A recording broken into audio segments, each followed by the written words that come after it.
Hello, anh không bang xia thì chuan với này hiện thì cả là thơ, cả là phụ thơ, chú demo còn xem đón là mình lâu anh sắp phải đón nha.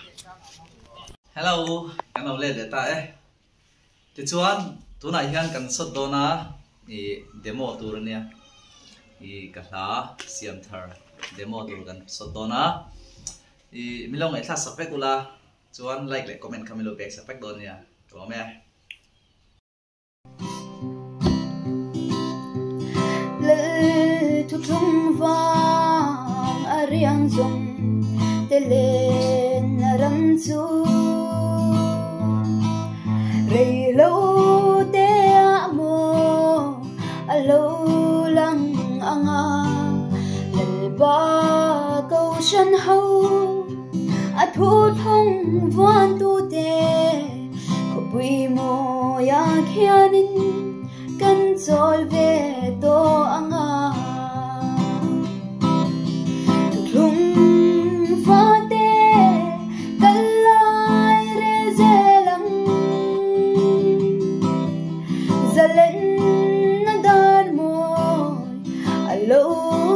ri don ta lungai na le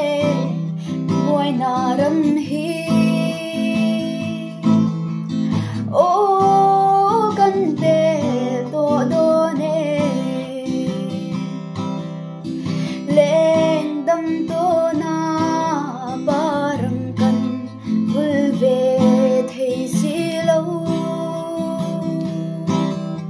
ít thu thung à hiya cần rin om si à cần vang có bui môi ô zayo lâu lăng rồi mà ngày pha te hian cần ngài em che xin thu thung pha te cần lai re ze lăng za lên na dar môi alo ri don ta lung ngay na le boy na ram hi ô kan pe to do de pham nu rau tha ngay lung le a bang thei si lâu lel zu nin min phua trang la ya hian mo he lei shin nu na hian zayon fa de ta na le lom na re para vul thei si lo thung fa te kalai re ze lam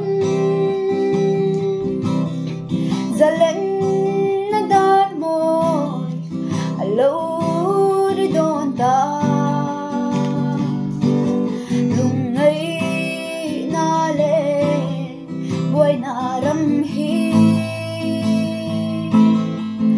ô kan pe to do ne ni rei kan chang to do lo ko ve la hianin chandam